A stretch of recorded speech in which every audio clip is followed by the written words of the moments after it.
Hey, this is your boy the Duck coming at you with another beautiful gun review today.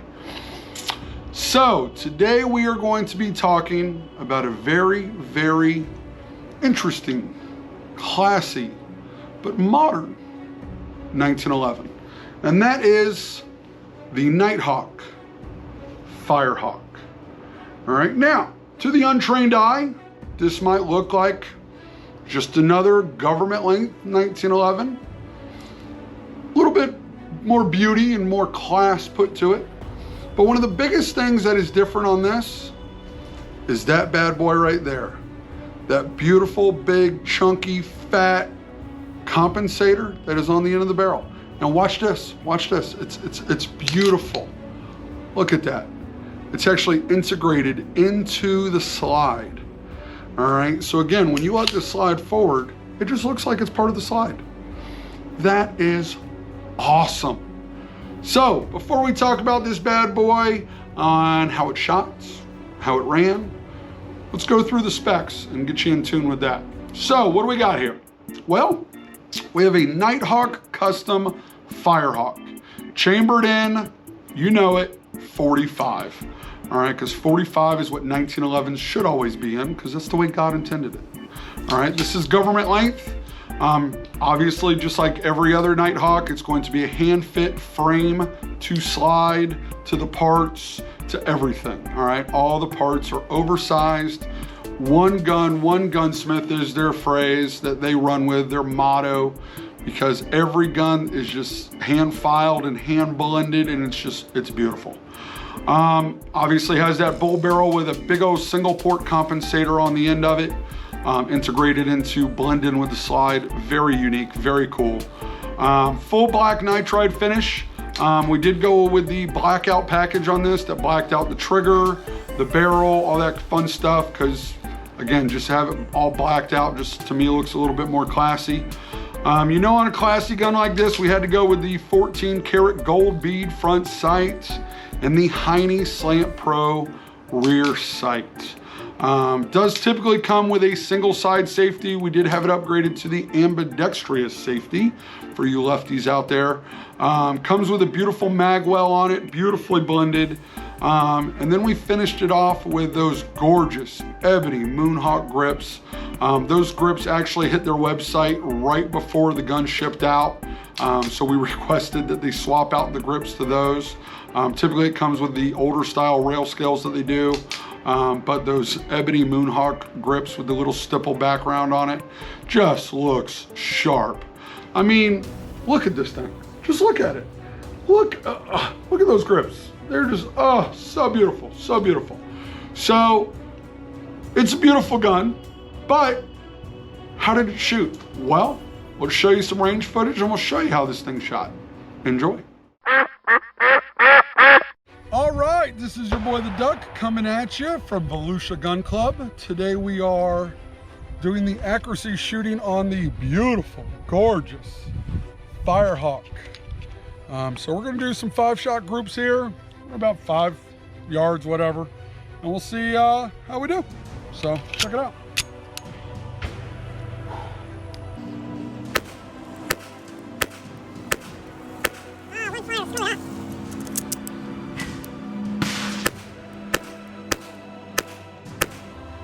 You know, it almost feels like this damn thing's malfunctioning because the recoil is so freaking low.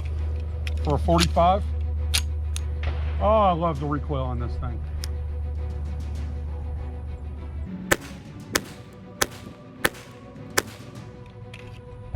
All right, so we are clear. Go check this bad boy out. I'll slow my ass down a little bit. First grip, second grip, third grip. So not too bad, could have been better. You have good days, you have bad days, shit happens. So, but not too bad. This Firehawk is performing. Again, being used to shooting 45, it almost feels like the damn thing's malfunctioning because the recoil is just so little on it. And that's due to that big old fat comp right there. Look at that big old fat baby right there. So, hope you guys are enjoying the video. We'll get you back to the office. Take care.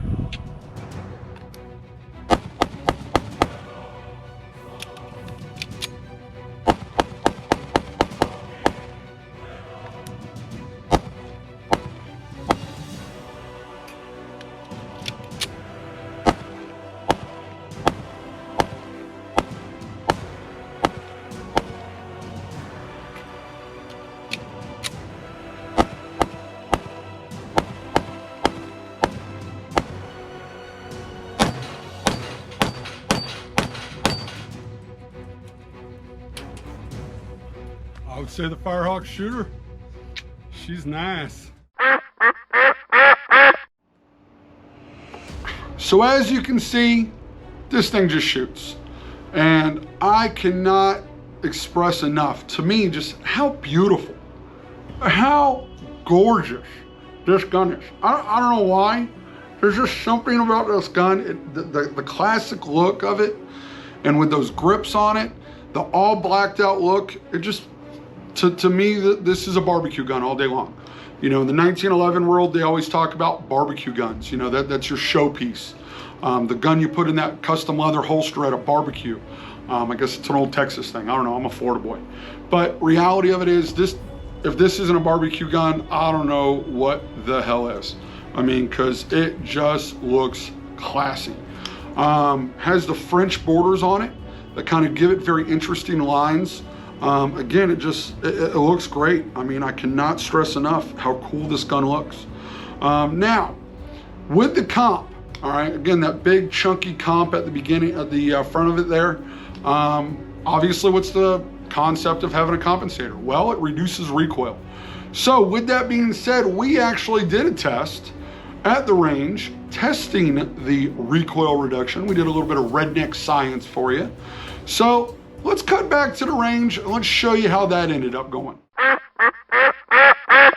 So we're gonna do a little bit of redneck science here. So as you can see, I've put up a target here that I've drawn just a bunch of lines.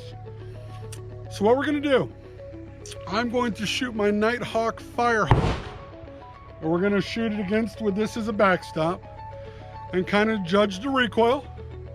And then I'm also gonna shoot my Nighthawk customized Springfield TRP and see how it does. So we're gonna try kind of compensated versus non-compensated and see how much of a recoil reduction we really are seeing by having that beautiful comp. Hopefully you guys can see that good, that beautiful comp on the end of that barrel. So it's a nice big old chunky port. This is a 45 ACP, so obviously she got a little bit of recoil naturally, but having that comp, let's see how much it reduces it. So we're gonna get set up here and we'll do some redneck science for you and see how this goes. Enjoy.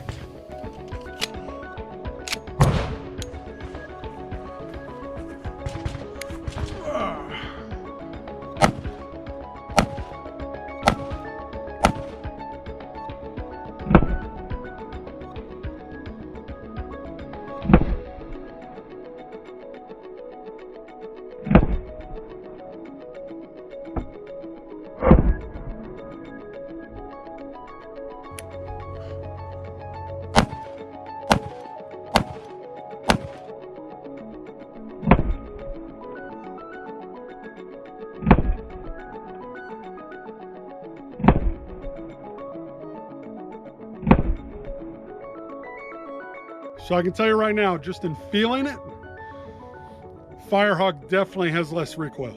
So hopefully we'll go back to the office, we'll look at the footage, we'll see how good my mounting skills are, and we'll see if there was really a huge reduction. I can tell you and feel it definitely felt like it was. So we'll see. So as you can see, that compensator definitely helps. All right, the compensator definitely makes a difference. And I can't express enough just how fun of a gun this thing was. It easily reduces the recoil, I would say around 50%. Again, we tried to do the redneck science thing. We slowed down the footage for you there. But I would say 50 to 60% it lowers the recoil, easily. Again, if you're looking for just a classy look in 1911 that runs, performs, shoots, but also is a great showpiece that you can break out and your friends are gonna drool over it, I think the Firehawk's a win all day long. The Firehawk is definitely a win. The only thing I will say is a negative on this thing. If you are a press checker, all right, you don't have a lot of real estate on the front to kind of press check. And I will admit, there was one time that I went to rack from the front, just kind of, fondling it here at the office, and I pinched the shit out of my finger in between that comp and the slide right there. Because again, just that little joint right there, I pinched the hell out of my finger like a friggin' idiot. But other than that, I mean, this gun, it's a showpiece. I mean, it's just a gorgeous thing. It ran good. All the blending is solid on it. I do like all the, controls is positive, just like you would expect from a Nighthawk. I mean, what you get from a Nighthawk, I mean, it's quality. The only thing I'm starting to notice with the Nighthawks, a knock I will put on them, and it's something that does aggravate me a little bit. It's something I noticed when I was actually sitting this down, those cool little turntable footages that you guys are now getting to see with us talking through the specs. I noticed something, a little attention to detail that Alchemy does versus my Nighthawks, because my other Alchemies, I love those guns. And one thing I noticed, if you look at where the mag well, the side of it kind of blends into the grip, there's a little bit of a ledge there on the bottom of the grip. I don't know if that would be fixed by going with slim grips. With my bigger hands, I don't know that I would want to go with slim grips. But I noticed on my Alchemies, that little joint right there is blended to the same, where it's just all one movement. It's just all one smooth junction there, I guess you could call it. Where the Nighthawks, their grips do stick out a little bit past the mag well. So just a little minor little critique, I would say. But short of that, I mean, this gun is nothing short of just spectacular. So again, I think I've drooled over this gun enough. Probably didn't give you guys that much feedback on it. I just kind of drooled over it. But realistically, hopefully you guys enjoyed this video. You enjoyed our redneck science of showing you how that comp worked. Again, like I always say, we don't claim to be experts, but we do like to shoot. We like to, get to the range and have fun with these things. So if you do want to go to the range with us, you want to do some shooting, we are now offering range training. We got set up with a new range up in New Smyrna Beach. So if you guys do want to go to the range and do some shooting with us, again, we're not, operators trying to teach you how to kick indoors or anything like that. But if you are just looking to get more comfortable with your handgun, or if you want to do some security training, we're doing a full gambit of security stuff as well now. The new range we got set up with, it's given us all kind of new capabilities to be able to bring you guys a lot of cool stuff. So again, check us out on all the socials. If you haven't started following us on Instagram, we are starting to get much more active on the Instagrams, where you will probably see previews of a lot of the things that we are going to be doing YouTube videos on. So if you want to see more content from us, check out our Instagram. Otherwise, y'all be safe. This is your boy the Duck telling you to stay safe and quack quack. Be good.